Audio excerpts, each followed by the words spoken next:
What's up, Clashers? It's turn 56 from iKonik, and I'm here bringing you our most recent war recap, which was War 87. So let's check out our war log here. As you can see, another win. We're on a nice little streak at this point. Um, I don't speak, I believe that is Chinese, so I'm not exactly sure what their name was, but iKonik versus Chinese clan, we'll just say. So 77 to 67, a 10-star win for us. It was closer than the final score would indicate, I believe, until right at the very end, when they just had no answer for what we were doing. Um, they started off doing all right. They had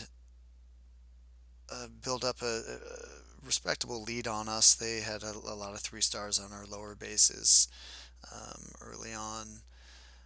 Um, but as it turns out, they just couldn't get enough 3 stars on our higher Town Hall 9s.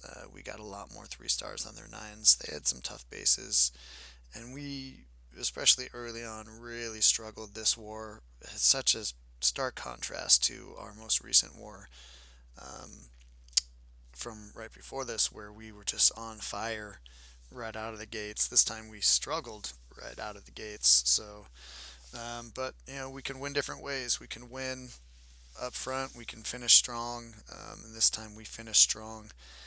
So 22 3-star attacks versus their 12. Over 90% average destruction.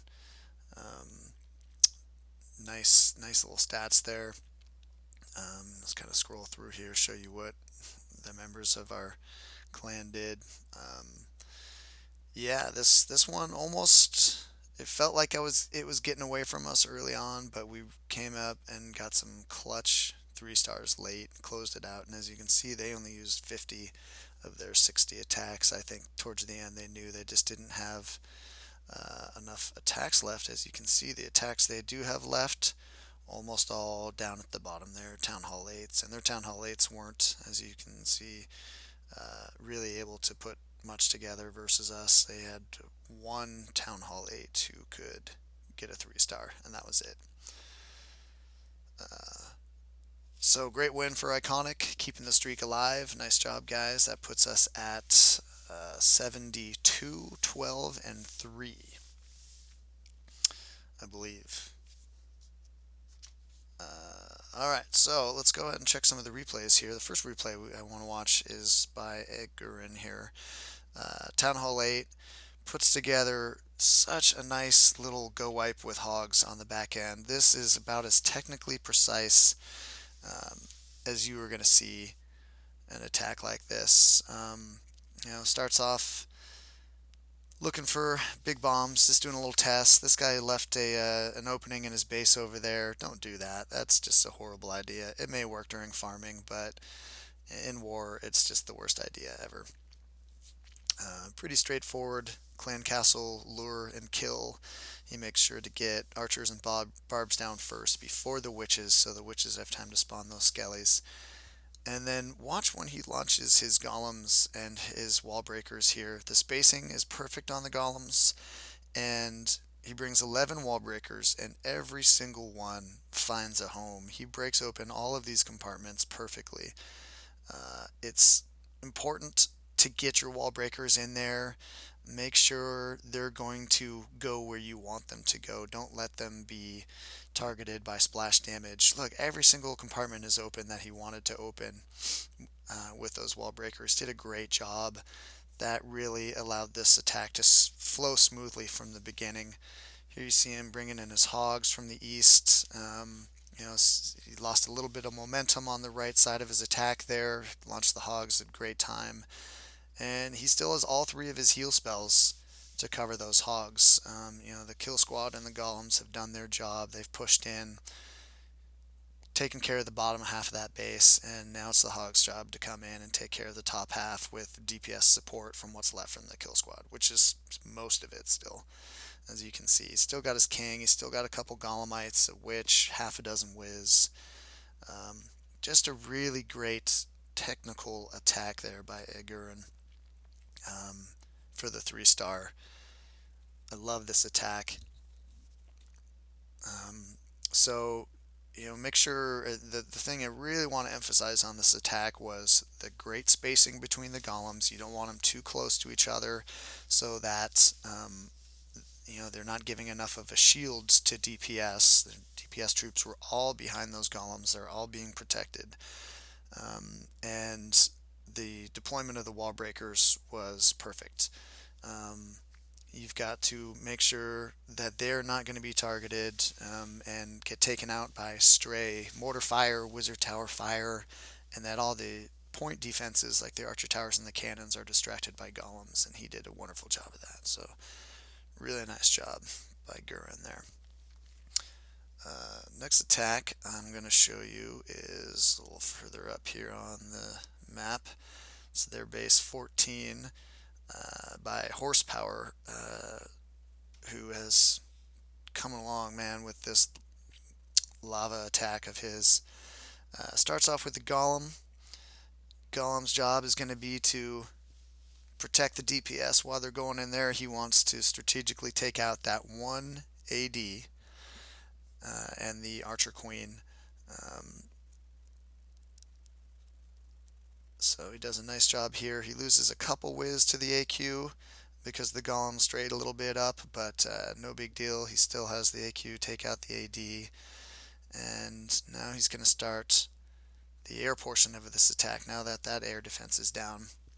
Brings in his 2 lava hounds from up there. Nice spell drop. A little bit wide on those balloons because the ones at the far north are being targeted by that AD, but not too bad. Here comes the Clan Castle Hounds. More more balloons coming in behind him. And he is just destroying this base. A few of his balloons are working their way into those expos. Here comes the last little group of balloons. Now that the Lava Hound has made his way down to that 3rd AD, and boom, this attack is over. The base is wrecked. There's only a couple after the AD are down. I mean, really, there's nothing on this base that stood any chance whatsoever. Look, he still has a full right there, right in the middle over the DE. He still has a Lava Hound intact. He's got all those pups. He's got his minions left. So just kind of fast forward while they're doing some cleanup. Really nice job at attacking this base, Horsepower. I have a feeling we're going to be seeing a lot more of his golavaloonian attacks in the future. Nice work. So the next and the last video that I'll show you here, the last replay, is by Bishop, and that is on their number 12. And this starts off as a pretty straightforward gowiwi. Drops in the giant to get the lure there. Just barely got that witch pop out at the end there. And he's going to drag him over here to the west and take care of them. And then he's going to launch his gowiwi attack. The only real criticism I have on this is I think his golems were a little bit too closely stacked. I think he drops 3 here. I think he could have easily gotten away with 2, especially since they kind of cluster up here in a little bit.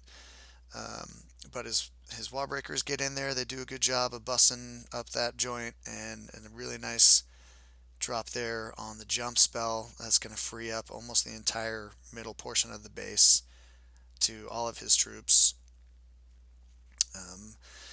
And as you can see from his army composition down there at the bottom, he's still hanging on to those 5 balloons. And what I really like about this attack is the patience that he shows with those 5 balloons.